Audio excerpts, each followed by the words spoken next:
be starting with part 3, Proven Through Practice.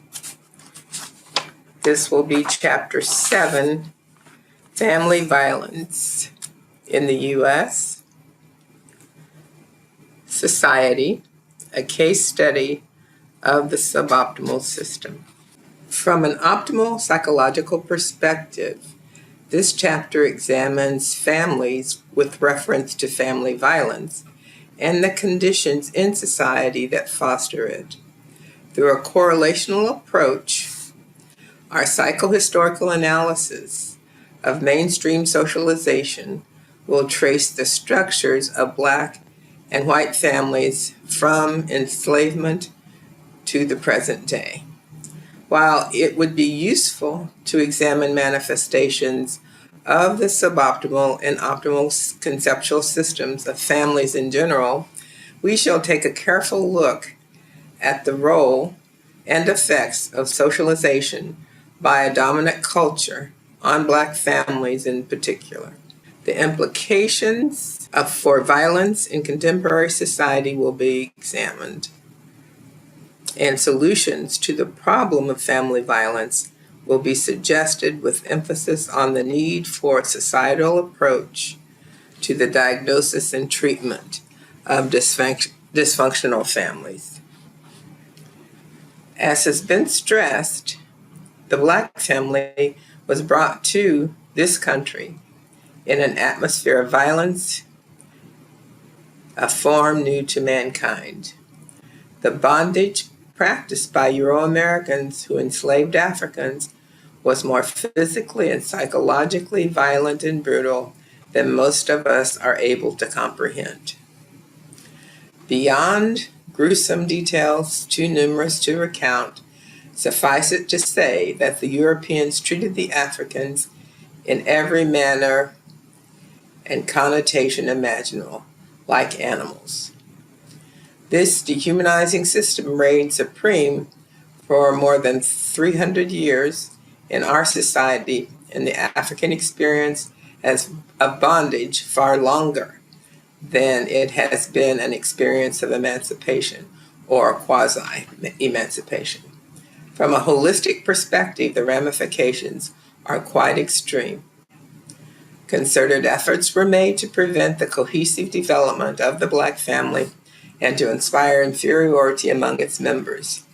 Africans, perceived as property, were not permitted to openly express any traditional rituals, customs, languages, or beliefs. Families and other kinship groups were separated. They were inculcated with the idea that their ancestry, heritage, and even they themselves were primitive or savage. Yet at the same time, the enslavers had no intention of acculturating the Africans into the Euro-American culture or treating Africans as human beings. In many ways, the stringent prohibitions against interaction with whites may have advantaged the Black community to the extent that the African worldview could be maintained. The Black family, with survival patterns that carried it through slavery, did not become fully exposed to white culture until the advent of television in the mid-1950s. When we consider that enslavement is only 3 to 5 generations removed from today's adult Black population, we see its importance in examining the role of families in the U.S. society. Historically, the family has been the basic unit of socialization, providing material and emotional support, protection, and ensuring procreation. Because of racism and discrimination from slavery to present day, Black families have been prohibited from fulfilling their rightful functions. Careful examination of the impact of the dominant culture's socialization upon families makes the dynamics of family violence more apparent. Living conditions steeped in a reality of insecurity, contradictions, hostility, and powerlessness are likely to engender violent behavior in a violent or violence-oriented society. Early in our history, when we were agriculturally based society, the white family was not only a primary unit of socialization, but the primary economic unit as well. Comparing the evolution of Black and white family structures will highlight changes and the compounding of problems that deluge Black families who, consistent with our identity and experience, be called on their phenomenal strength. It's the evolution of family structure. Having large families was beneficial to the European colonists because of the division of labor in a land-based economy. While colonists were building their families and land-based, Black families were still being forced into separation without any hope of building an economic base for themselves. Despite the fact that the Black parents were not allowed to marry, much less care for their children who could be taken from them to be sold, consanguineous family structures developed in the slave community. Roles within the white and Black family structures differed. While the white male was the dominant figure in his family, the major provider and protector, the Black male was forbidden to assert himself as the provider and protector of his family. A white woman's role was to work in the home, socialize and care for the children, and take care of the household duties, unless a slave woman performed them. A Black woman was forced to work in the field or wherever else her enslaver chose. No special consideration was given to the Black woman. Physical and sexual violence were common. As in other parts of the world, colonization produced a biracial class, considered Black, whose status was upgraded, in quotes, to performing the roles of house slave and overseer. Guilt-ridden slave captors sometimes extended to their ill-begotten offspring the privileges of education and less frequently freedom and property. Thus, the belief that lighter-skinned Blacks were better than darker-skinned Blacks. This was instilled and perpetuated. As the U.S. became more industrialized, family structures changed, as did the need for slaves. Emphasizing wages, the basic economic unit for whites changed from the family to the individual. No longer was it economically feasible to have a large extended family, so the nuclear family developed. With industrialization, interdependence within the family was relinquished to the reign of individual autonomy. Sex roles within the family system became less rigidly defined as white women entered the world of work outside the home. These and other changes in family function reflect some of the difficulties associated with urbanization, such as loneliness and alienation. A concern for self predominated as socialization increasingly stressed autonomy. The movement of society toward technology further distanced person from person, increasing emphasis on the individual and the machine. With industrialization, the Black family experienced the same predicaments worsened by racial oppression. Coming out of enslavement with no sound structural economic base and with an extended family structure, Blacks were ill prepared for the Industrial Revolution. For them, education and training in labor skills were denied. Searching for jobs, the mass migration of Black people from the rural South to the urban areas strained the support system that had brought them through slavery. While the extended family structure has been partially maintained in the present day, Black families striving to attain middle-class economic standing have imposed the assimilation of values and attitudes that go along with it. That is, white superiority, Black inferiority. Suboptimal systems at work. Internal support systems within the Black community have ensured the survival of Blacks under the most dire of experiences of racial oppression. But the values and beliefs unique to these support systems have been eroded by increased exposure to the predominant worldview of white Anglo-Saxon Protestant property-owning male and socialization into a suboptimal conceptual system whose worldview carried with it the notion that Africans were chattel. The suboptimal worldview created degrading racial stereotypes that indoctrinated Black and white people through mass media, formal education, and other institutions.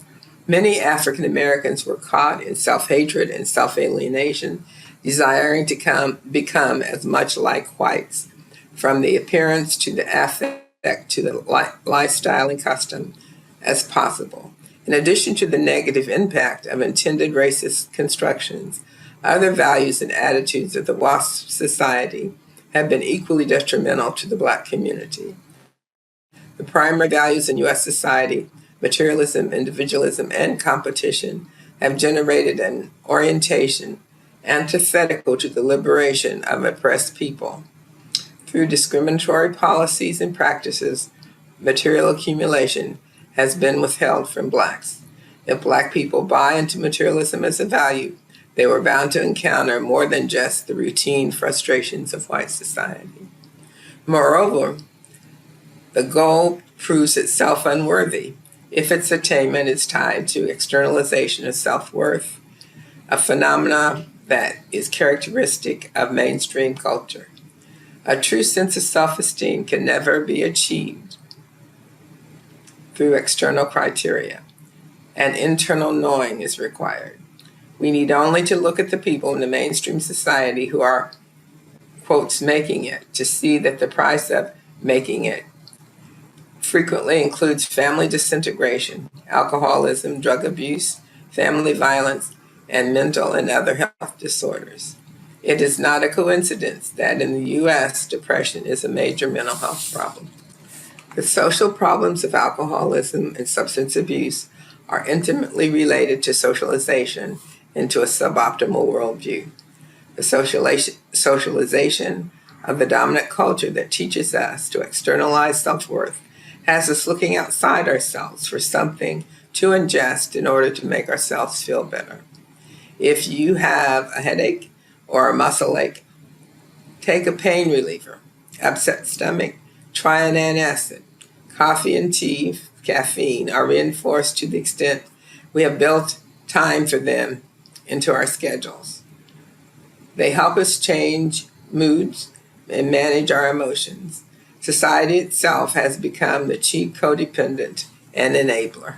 With materialism, competition and individualism go hand in hand to sever positive interpersonal relationships. People must compete, fight one another. Wealth, the self-centered approach of individualism and autonomy require it. These values keep us constantly striving to be better than others, even to the extent of putting others down in an attempt to make ourselves feel superior. If self-hatred results, it is usually taken out on the closest to us, and the conditions for violence, family violence in particular, are established. Dissatisfaction and anger with self profoundly affect interpersonal relationships.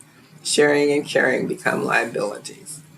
Racist policies and practices add to Black families' difficulties in fulfilling our rightful functions. Just as in the Black family, the same restrictions prevent the expression of the traditional Euro-American models of masculinity and femininity. However, whether they are good or bad, mainstream socialization forces the awareness and acceptance of these models. An inability to assimilate them is internalized as a deficiency in the individual. Again, blame and anger are displaced against self and others in the immediate environment. All of these things work together to create an atmosphere in which family violence will proliferate. Individual family members who grew up with this kind of socialization frequently become alienated from themselves and others. They suppress their feelings, attempting to shut off anger, hurt, pain, guilt, and fear, and are consequently unable to communicate sensitive emotions, except in rage, to anyone. Completely forgetting personage, they perceive themselves and others in terms of roles and their external criteria. Interpersonal relationships develop in a series of bartering transactions, For example, if you do X for me, I'll do Y for you. If you don't do X for me, I won't do Y for you. In contemporary society, dating relationships reflect this system, and more children are directly indoctrinated by parents who have more money and time to give them, who have more money than time to give them. Material goods become their only basis for interaction. At the same time, parents are disgusted when a child says, I want, or buy me. This abuse cycle is often passed from generation to generation. These problems, exclusive of racism, do not plague just Black families. They characterize the mainstream. However, because of racial, cultural, and socioeconomic considerations, the effect on the Black family is often more devastating. Members of Black families are more likely to come out of such interactions feeling ineffectual, deficient, if not worthless, and powerless. Violence and crime, particularly Black on Black crime, will be high. Sexism, which is born out of the same pathology as racism, compounds the problem of violence within the family system. Because of its nature, it is often deeper, more subtle, and personal. Men are socialized to be the dominant and aggressive person, never showing the full range of human emotion. Indeed, sometimes the more violent and aggressive the male, the more masculine he is perceived to be.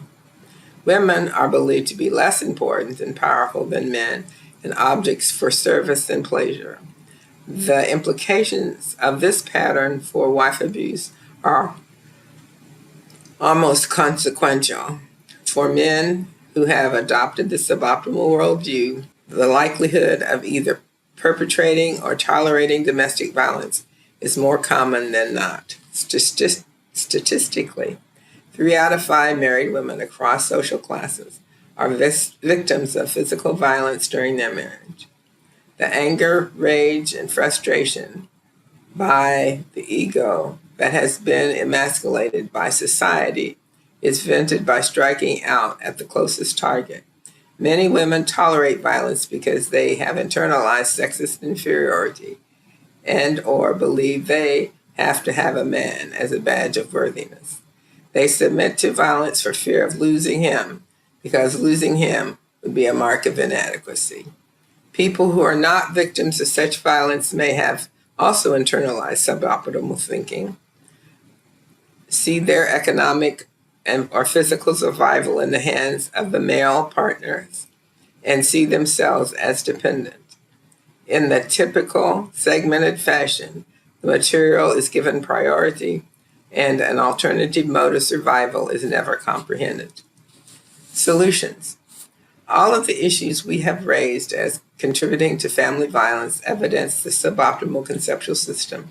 That is to say, the beliefs, values, and orientation of mainstream culture are manifesting, as they must, according to their natures. Psychological dynamics move the policies and practices of a society. Individuals influence and are influenced by institutional structures. If we are to further our analysis to the present day status of Black and white family structures, differences would still be apparent. However, in structural terms, the differences are diminishing in proportion to the internalization by Black people of the suboptimal socialization. We hear of the disintegration of the nuclear family within mainstream society, the high divorce rate, increased family violence, relatively fewer marriages, the choice of more couples to remain childless, and the search for new relationship patterns reflect unrest. If these trends are evidential of the family, of human bonding in our society, and if the family is our basic social structure, then we are looking at living in a society that is on the road to devolution. All of these issues we have raised as contributing to family violence evidence the suboptimal conceptual system. That is to say, the beliefs, values, and orientation of mainstream culture are manifesting as they must according to their natures. Psychological dynamics move the policies and practices of a society. Individuals influence and are influenced by institutional structure. If we were to further our analysis to the present day status of Black and white family structures, differences would still be apparent. However, in structural terms, the differences are diminishing in proportion to the internalization by Black people of suboptimal socialization. We hear of the disintegration of the nuclear family within mainstream white society, the high divorce rate, the increase in family violence, relative fewer marriages, the choice of more couples to remain childless, and the search for new relationship patterns reflect unrest. If these trends are evidential of the frailty of human bonding in our society, and if the family is our basic unit of social structure, then we are looking at living in a society that is on the road to devolution. It would certainly appear that family structures which follow the patterns of a suboptimal worldview move along the path of social deterioration. The social theory defined by optimal psychology presupposes an ordered universe. Disorder, then, is brought about individually or collectively as suboptimal thinking fosters insecurity, fear, violence, and the need to put down and control others. Divisiveness and alienation follow.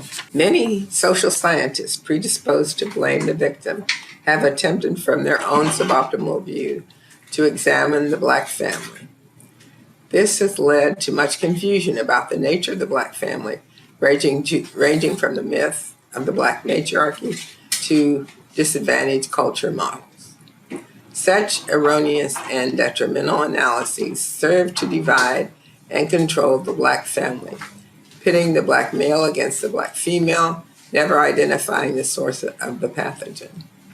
As we reinforce the strengths of Black families, strong kinship bonds, strong religious orientation, adaptability of family roles, a strong work and achievement orientation, bonding within the Black family structure does not deteriorate.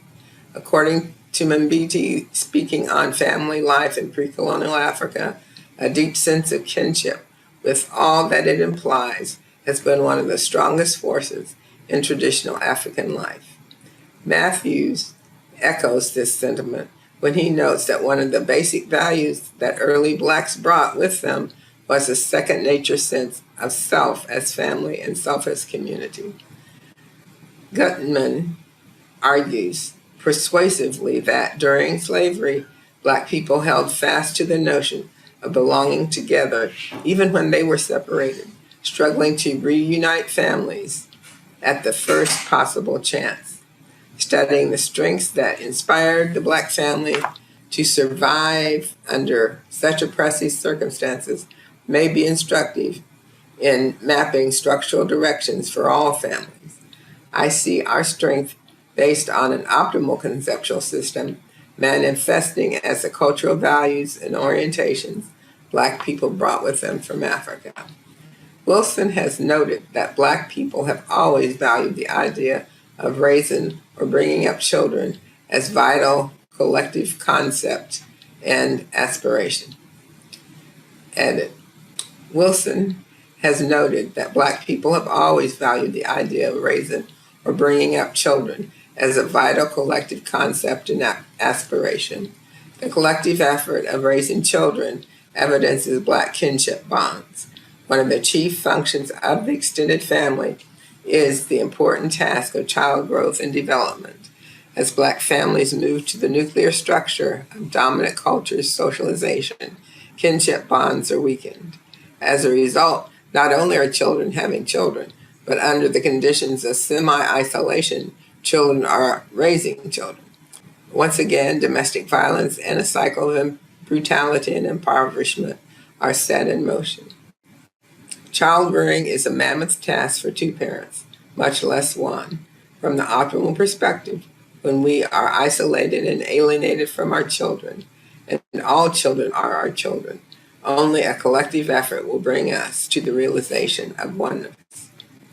Reprioritization of values toward positive interpersonal relationships and our belief in the intrinsic worth and purpose of the individual as an integral part of an interdependent system that connects the entire human family will lead us beyond the orientation that contributes to our psychological oppression. With education and increased awareness of optimal alternatives, liberation is a matter of personal choice. We must move to the realm of enlightenment. Given the problems of the Black family and of all families in our society, the idea of change must, at all levels, be examined. To facilitate the solutions the optimal conceptual system presents, we must more fully understand the causes of the problem created by the dominant cultural perspective. The optimal conceptual system provides an alternative that can work. To treat causes, we must go to the source, which at some point in time must take us to or bring us back to our own mind's view. Well, good day or night. I'm not really sure what time you're looking at this, but we're so happy to be with you and so glad that you joined us. But it's good to be here too, and the conversations are always interesting. Yes, yes. And particularly the time that we are now, we're discussing a book that's relatively old, but it's amazing how timely the topics are. Today, our focus is Well, going one to. of the books that a lot of people depend on is very, very old. Yeah, this is true. This So is true. old age doesn't necessarily work against you. Oh, good. Well, I'm just As having an people. oldster, I'm also making a case for myself. Well, I was talking to some younger people the other day and they were just touting this book, and I'm going, okay, I'm happy Good, now. good. Our focus today is going to be on family violence in the U.S. society and really trying to look at how this social context really has predisposed people acknowledging African ancestry in this society to family violence.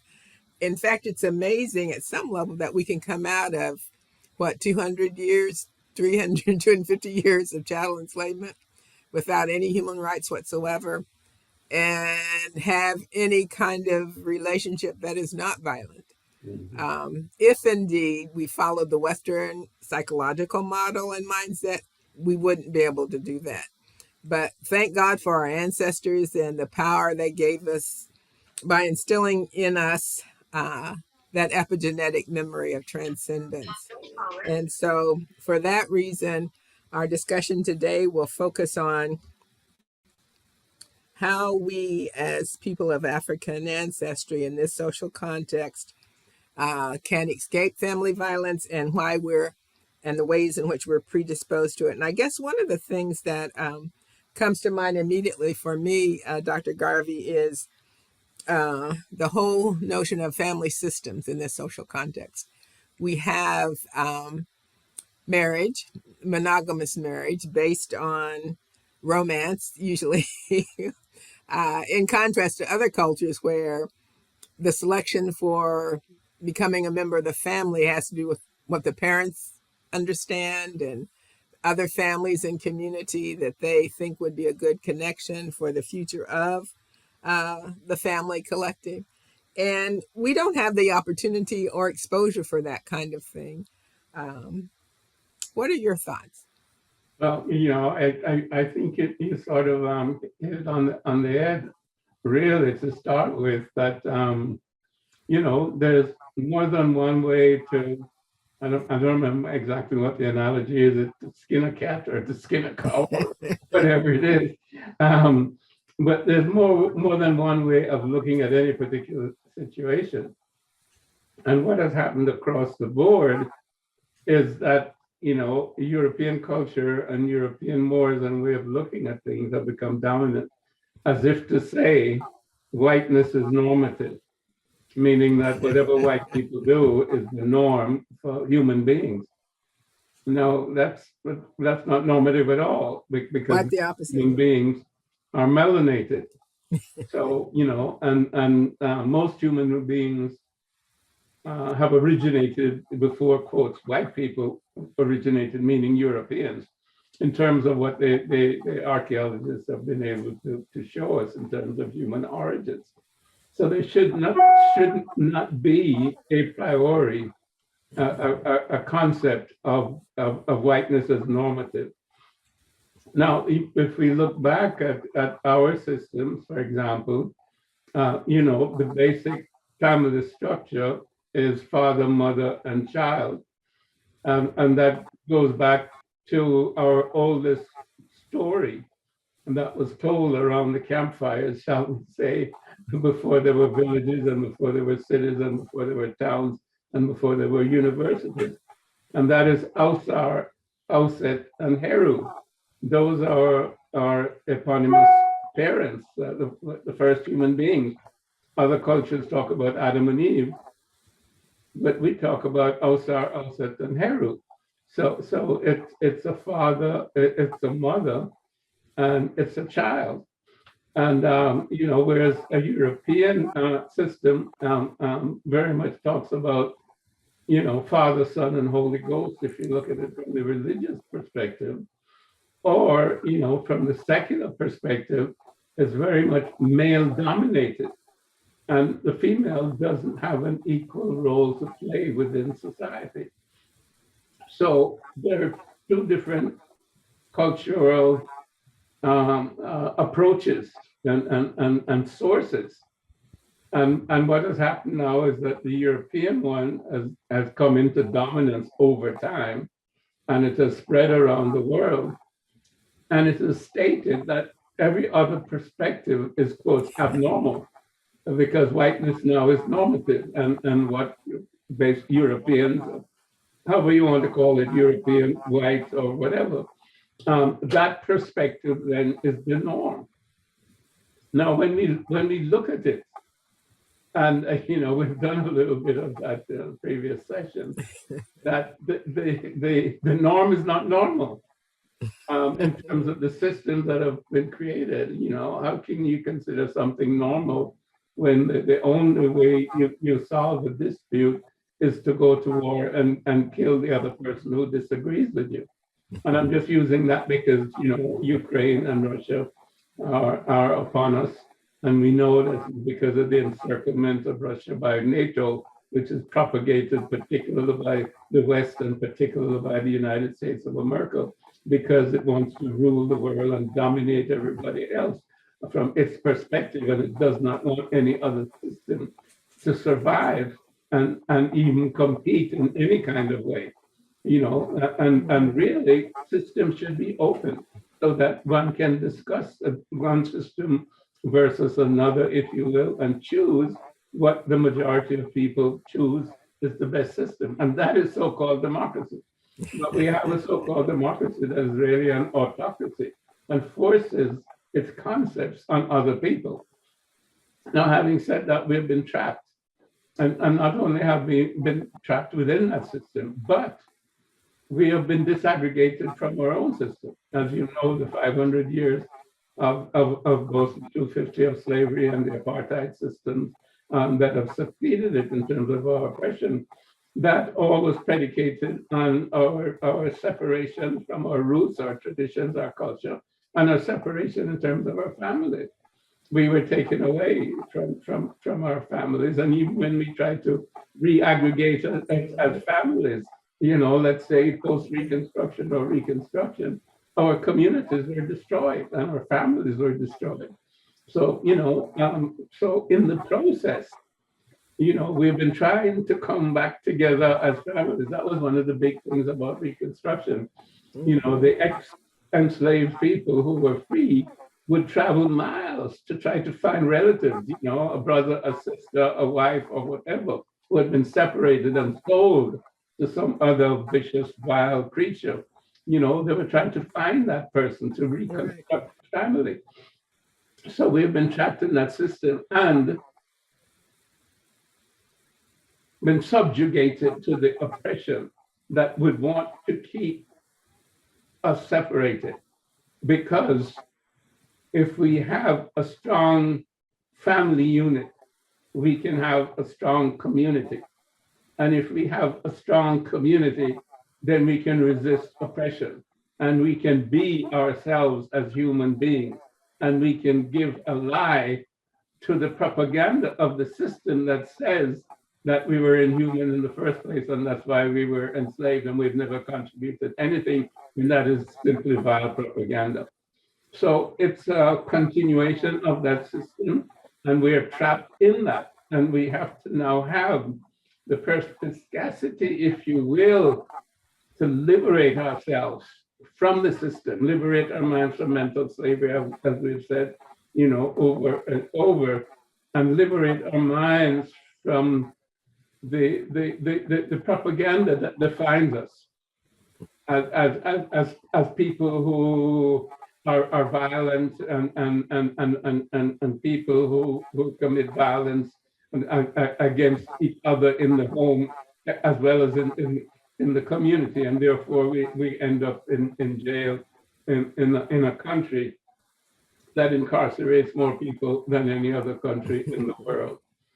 So we are trapped in the system, but we have to understand that the system is atypical. The system is not normative, so we don't have to accede to the system. We don't have to give in to the system. We can look to our own roots and look to our own ontology, if you will, epistemology, which is very, very well defined for us historically, by our Kemetic cultures, which are people like Van Sertima, Dr. Ben, and so on and so forth, have shown us. And this is our history. This is the way in which our original ancestors saw ourselves as human beings. And it's important. I'm taking a long time in answering your question, but I want to make this point. We had the full experience of what it means to be a human being. You see, and that full experience is a spiritual experience beyond, quotes, the mind, beyond the physical body, beyond the mind, but it's a spiritual experience, and that's embedded. Again, we go back to the story of Osar, Oset, and Heru.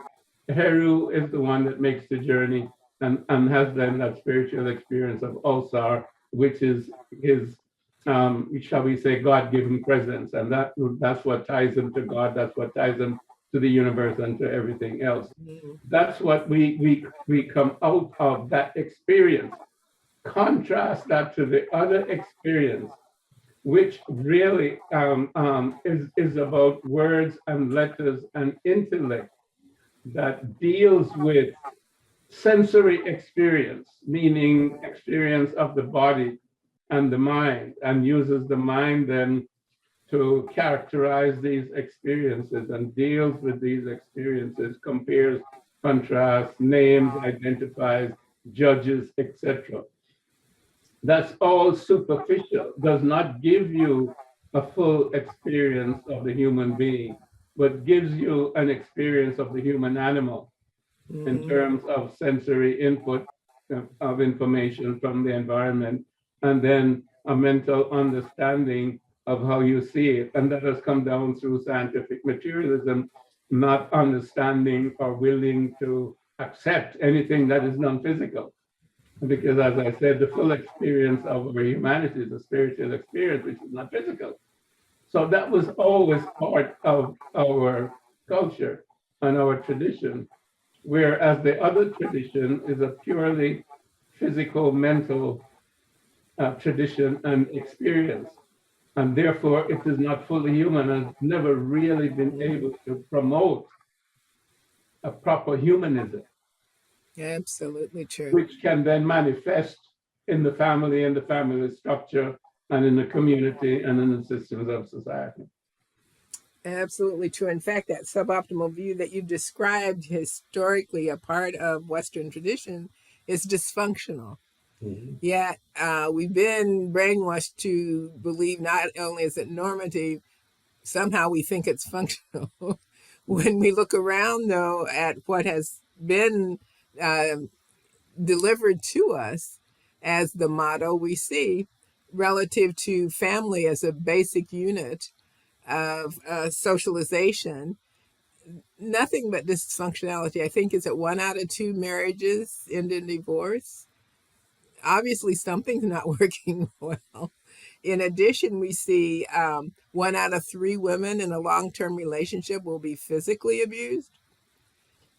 Something's not working well. And we see gender roles within that dysfunctional suboptimal system as being particularly, well, I was going to say particularly negative toward men, because masculinity is a toxic masculinity where men are supposed to be strong and not show feelings and not be human. In fact, the less human you can become, I guess, the more masculine you're believed to be. So so that dysfunctionality has to be brought to our conscious awareness and analyzed and critiqued and looked at, and we need to discard it for a more optimal view of our ancestors who had an understanding that we are spiritual beings having a human experience, and we want that experience to be perfected so that we have health and sustainable well-being, and we have strong, loving relationships, and we have equity within the social system that allows us to realize our greatest and highest good and be our best self. Nothing like that exists in the current social context, nor is it possible. And so as we look around the world today, particularly in this society, we see we're going absolutely over the cliff in the wrong direction. Now, making that shift from the suboptimal view of socialization to the more optimal has been the subject of our conversation over the last few months. And hopefully we're helping people to see what's required. I think the critique of the current socialization and system is essential, but I also think being able to see what the alternative might look like, where our relationships, gender relationships in particular, are not, what can we say, they're not based on a barter system. Because the whole notion within the Eurocentric view is I, as female, give you whatever based on what you can give me as male, and based on that, we may come together for a while or we may not. That makes no sense because on its face, it's so superficial, and it doesn't lead to sustainable well-being on the part of either party. But if that's the only thing people know, that's pretty much going to be what they do. But we have another idea about what people can know as spiritual beings having a human experience. And being fully human allows us to recognize, what is it they say in South Africa? Sawubona. I see you. I see the divinity in you. And after that greeting, my next comment is, and how are the children? So when we have that kind of collective interchange and understanding, we are in a position to live better lives and more fruitful and productive lives. But shifting away from that strong social media mis-socialization is so very hard to do. And we can see over time, while we managed to survive 250 years of chattel enslavement, and we've managed to fight through another 150 years of domestic terrorism, legalized domestic terrorism, these last 50 have been the greatest challenge, I believe, because we have now internalized so much racism and so much oppression and so much sexism. We've been so brainwashed. But I love the idea and the opportunity we have to shift the conversation on these Tuesday meetings to discuss how we can liberate our minds and free ourselves from mental bondage. I think that a point that you just made is quotes, can the system be transformed? And I think you also mentioned something at the end of that last statement, that at least for the last 50 years, whatever the period of time, is that we have absorbed, so much of the system, that functionally, we're functioning within the system that has been destructive of us. So it's like we're participating in our self-destruction, and it's ensuring that we're violent against each other and we're violent against our community. And just to illustrate what you just said, there was a Juneteenth celebration somewhere that ended up in violence. People, Black people killing each other, which when we're supposed to be celebrating our freedom from being enslaved. No, I think it's important for us to understand that, and again, as you said, like over the last 50 years, a number of our leaders, if you will, or prominent people, have been trying to change the system under which we live, and depending on the transformation of that system for our own advancement. And in that way, joining the system and hoping that somehow over time that we can change the system. I think the realization is that this system may not be able to change in that sort of slow, transformative manner. Certainly not in anybody's lifetime, in any one person's lifetime.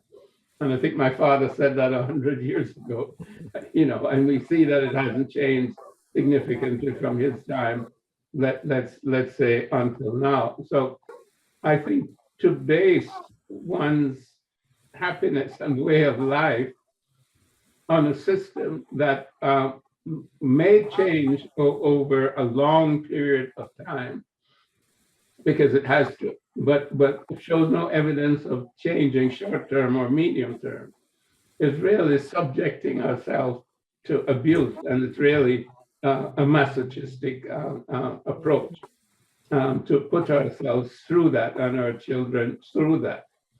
And I think it's therefore important for us to not again, whatever the metaphor is, hook our wagon to that particular vehicle or whatever, but then to strike out on our own independently and try to reconstruct a situation for us individually, for us within the family, for us within our communities, that mirrors what our traditional approach to society and to living, to optimal psychology, to optimal social relationships, and to the benefits of social living.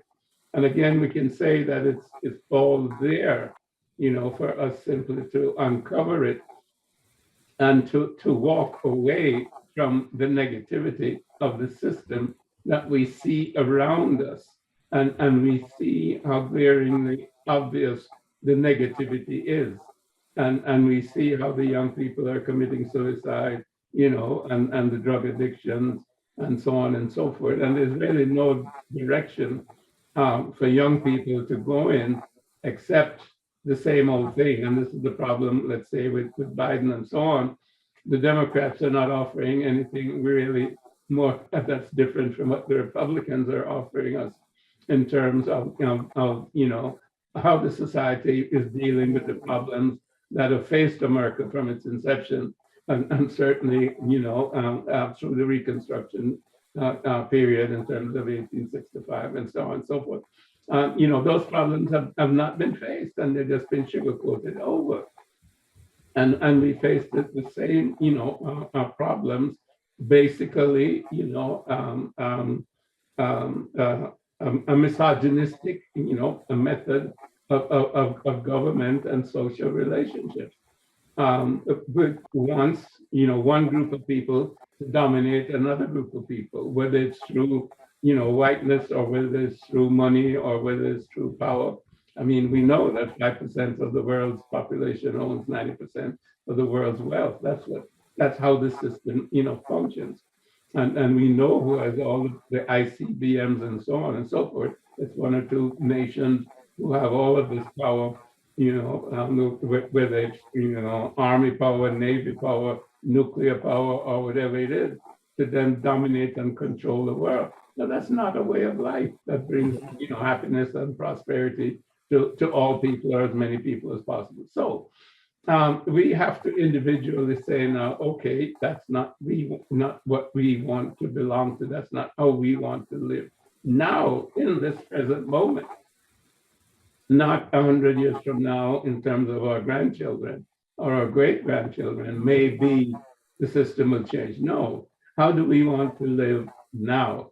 And we can change how we live now by separating ourselves from the mental aspects of the system that now involves us. And again, we go back to liberate our minds from mental slavery, liberate our minds from the propaganda. And we can come to the possibility of experiencing our own spiritual self as an entity that is a part of the entity that creates, sustains, and transforms the world. And some people call it God. Nowadays, people are calling it, the quantum soup or the unified field.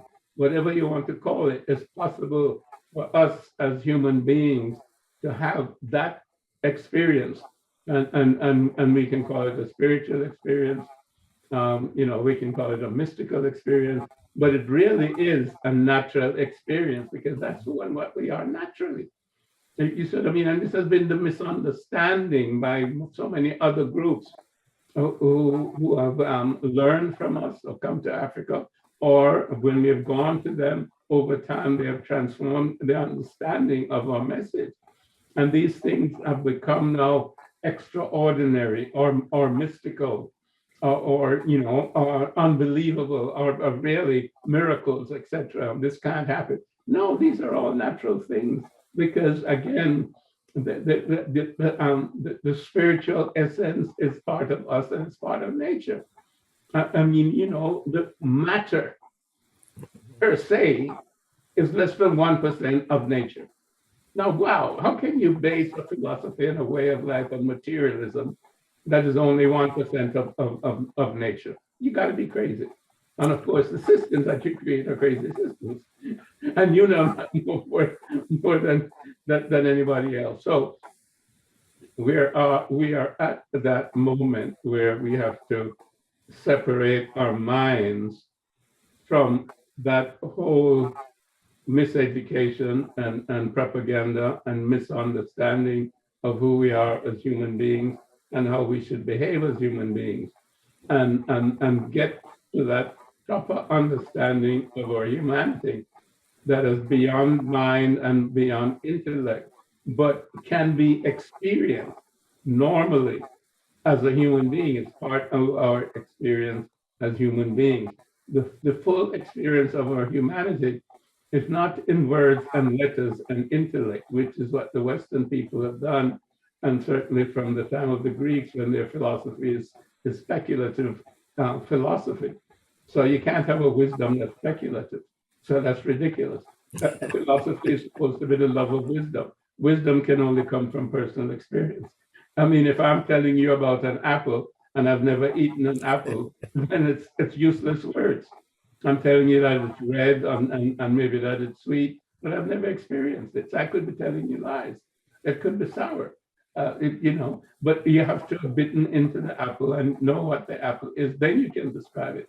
So the Western experience is one step removed from experience, and it's caught up in the dualistic understanding of words and letters, which comes from the intellect, but not from the experience. They're very good at words and letters. As a matter of fact, I'm sick and tired of reading books that are 500 pages, and when you come down to it, you say, what the hell have they said? They haven't said a goddamn thing that makes sense, because it's not based on their experience. They're quoting somebody else who was quoting somebody else. And even if you look at the religions, they're quoting somebody else who are quoting somebody else. And maybe that person had the experience 2,000 years ago. Maybe they had that experience 2,000 years ago. But they're being quoted over and over and over and over and over and over and over and over and over and over. And you get a PhD in this when you can have 200 references of people who have been quoting these other people. But who has had the experience? The African way of life is based on experience of your full humanity. Yeah, absolutely. Experience is day-to-day life, and it's day-to-day experience. And the basis of that is the first thing is your spiritual self and your spiritual experience. And that manifests through mind and your physical body. So this is where we have to go. That is so true. In fact, I think about lived tradition, the way we managed to survive that insanity and dehumanization for so long is that ours was a lived tradition. So it wasn't out there somewhere, it was in here. And therefore, no matter what they did out there, we were able to transcend. And I recall, I might have told you this story already, but when I first developed optimal psychology, I said, oh, this ought to be in our ancestors' sacred text. And so Malana Karenga had sent me his translation of the Odu Ifa. So I threw the book up in the air and I said, okay, ancestors, if I'm on track, where is optimal psychology? And it opened to the 78th Odu, where people are asking Oludumare, when can we rest in heaven? And Oludumare ultimately says, when all the good is found. And what the good to be found is to be fully human. When there's no more anxiety, no more fear, no more exploitation, no more of that negative stuff. When all the good is found, we can not only rest in heaven, but those who find it are human beings. And that's so beautiful, Linda, because it jogs me, because I've been looking at Ma'at and the 42 negative confessions. And I've been saying, well, why are they negative confessions? And of course we know that the 10 Commandments and so many other ethical proscriptions come out of that. And if you say thou shalt not do this and thou shalt not do that and thou shalt not do that, that's very punitive. But if as an individual you can say, I have not killed the cows, I have not dishonored my mother and father, and I've given bread to the poor, and I've given transportation to those who didn't have it, and water to the thirsty, and so on and so forth. It's a way of indicating your experience, but it's not an egotistical way. You see, because you're saying, I have not done that, and I have not done that, and I have not done that. It's not, you're not saying, I have done this, and I've done, if you say that I have done this, then it's an ego. I am this good guy who have done all these wonderful things. But you see, and that's the difference. Why? And that's why it's a negative confession, and that's where heaven is. You see, because it says, I have not done so and so, and I have not done so and so. So you're really in heaven, and that's where you go before Avsar. And that's how you get measured against, your heart gets measured against Ma'at. But because you have not done this, and you have not done that, and you've not done all of those things, that means you're perfect. And you're presenting yourself in that way. But you're not pointing to your accomplishments. These are just things that you've done as a perfect person. You know what I mean? It's almost like somebody else is writing your history for you and saying, this is a good guy, It's true. And that's how your heart gets measured against the feather of Ma'at. And that came to me the other day, and I just wanted to share that with you. That's great. That thing about Oludumare and like, where is heaven? Is when all the good people are here, or what that exact quote was. And that's how you get into the afterlife. It's the exact same thing, because that was the balance, and Ma'at, and the crocodile was there if you're not going to make it. Hamut was there if you're not going to make it. But if you make it, Osar is there to take you into the afterlife as you pass these 42 assessors. I mean, that's beautiful, and it shows you the commonality of African systems, because here is Olodumare in the west of Africa, supposedly, a different cultural system, as they like to say. The Europeans like to say Africans have nothing in common. I mean, you have this tribe and you have that tribe, blah, blah, blah. But here you are illustrating the very same Matthean ethics in Olodumare. And of course, we can show it in Ubuntu and so on and so forth. That's beautiful.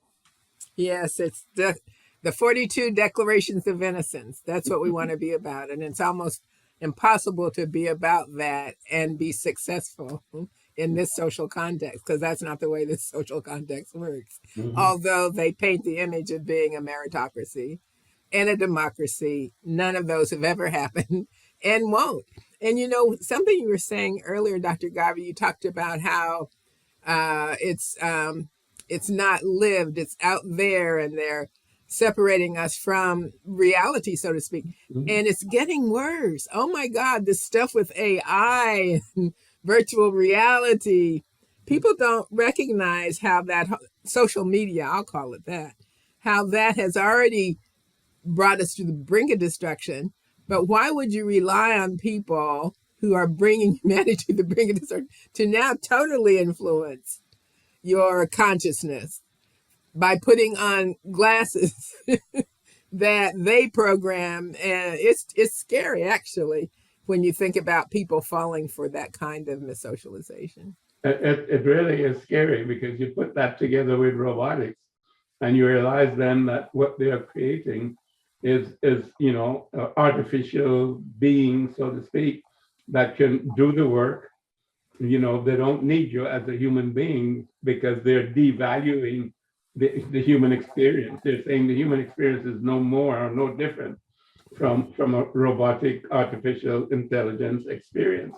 They're saying that there's nothing else, as you just mentioned.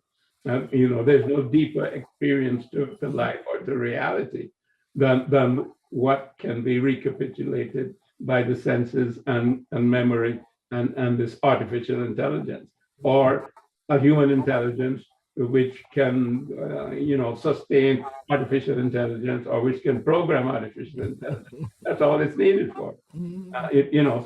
So you can create a whole world, where you can be distracted 24/7 into this artificial, world, and you never really get to know yourself.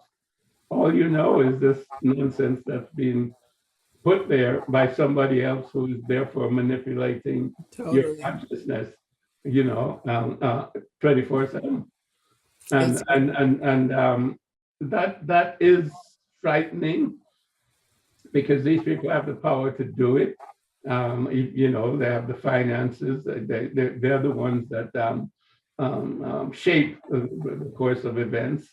They're on the boards of all the corporations that are multinational and run the world, and the institutions, the World Banks and the IMFs and the United Nations, the World Health Organization, all of these things.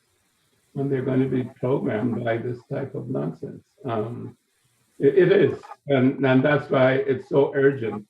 It's as urgent as the climate problem, for us to dissociate from that and name it for what it is, and have that full human experience. And we really need to do a deep dive into what that is, and how to get there, in terms of knowing, because it's self-knowledge, and self-knowledge leads to self-realization, and self-realization leads to understanding, and the full experience of your humanity, which then indicates to you that you're part of divinity, however you want to define that, which is the oneness of reality, the oneness of truth.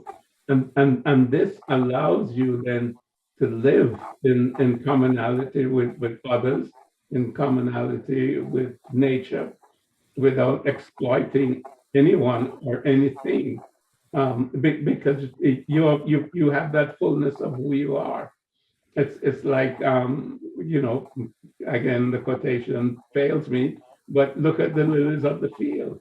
I mean, they bloom because that's in their nature to bloom.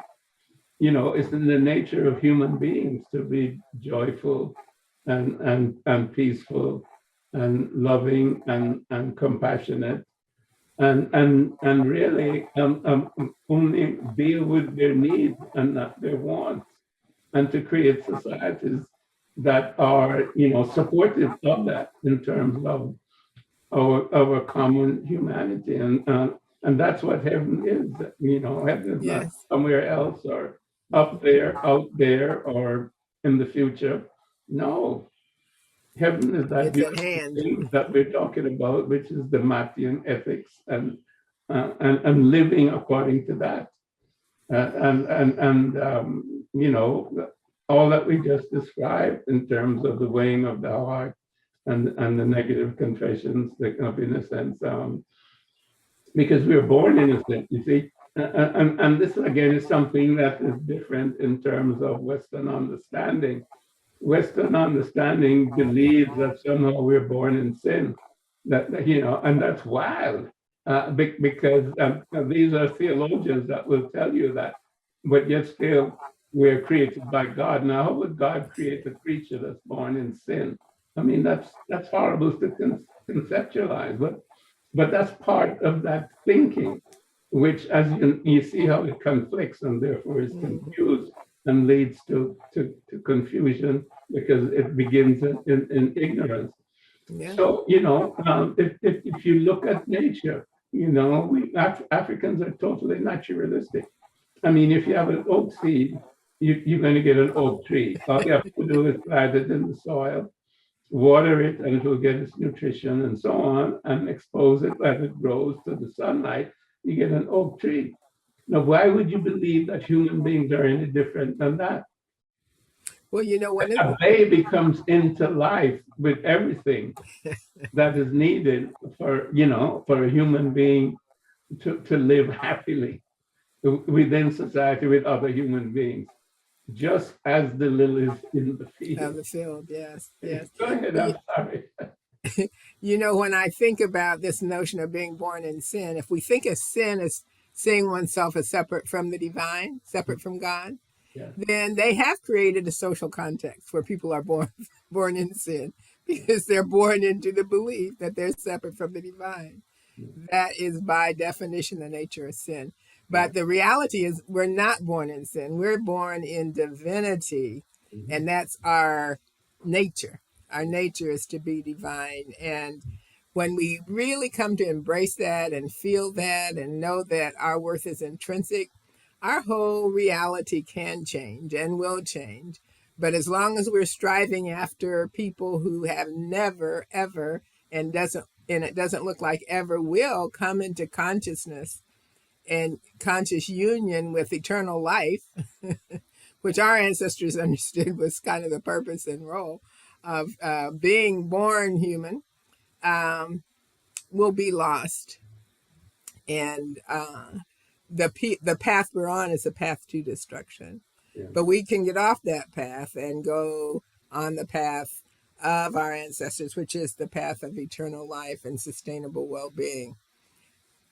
It'll be a blessing when we come to that realization and we can come together to build a community based on that realization, because in African cultural tradition, the wisdom tradition in particular, the role of the arts is to elevate the consciousness of the people. And if you look at our music, our dance, our whole construction of community and reality is grounded in so much love, particularly coming out of the horrific conditions that we did as people acknowledging African ancestry in the 50s and 60s and 70s. The music we created wasn't about that. It was about love and loving one another. And that's who we really are. Exactly right. Exactly right. And we will definitely be getting to that, as you know, in terms of the next chapters in your book, and Yes. I do look forward to that, because that's important, and it's you have to know that there's a different way, but then you have to know how to trod that way, and Yes. you have to believe that humanity has been around for 200,000 years or so. And would God put us here without a roadmap of how we should live as human beings? I don't think so. I think Mhm. all we've got to do is look to our ancestors to find out what that roadmap is, because they're the ones that were closest to that period when we were the first humans, Mhm. and God told them who we were and what our job was, and that's where we have to be going. Well, there's so much complexity and depth to this conversation because we could go on and on and on. But given a shortage of time, we won't today, but we'll pursue these ideas later because I can see where it gets confusing because spirituality in the Western cultural tradition is more ephemeral, and those who talk about it do it in a more simplistic way, and they don't connect it to the African origins. If Precisely. we're one, if all of humanity is one, needn't think you're going to be part of the one without going back to the mother. It just ain't going to happen. Exactly right. It ain't going to happen. So Exactly. while many people are talking about spirit beings and spirituality and this and that, one of the questions you have to raise with your critical mind, is this holistic? Is this comprehensive? Is it coherent? Is it cohesive? And if there's a no to any of those, then take what you can and move on to learn more. Self-knowledge is the basis of all knowledge. I look forward to our next session. Likewise, Dr. Garvey, thank you so much. And thank you all for joining us. We'll look forward to the next time. Peace and blessings.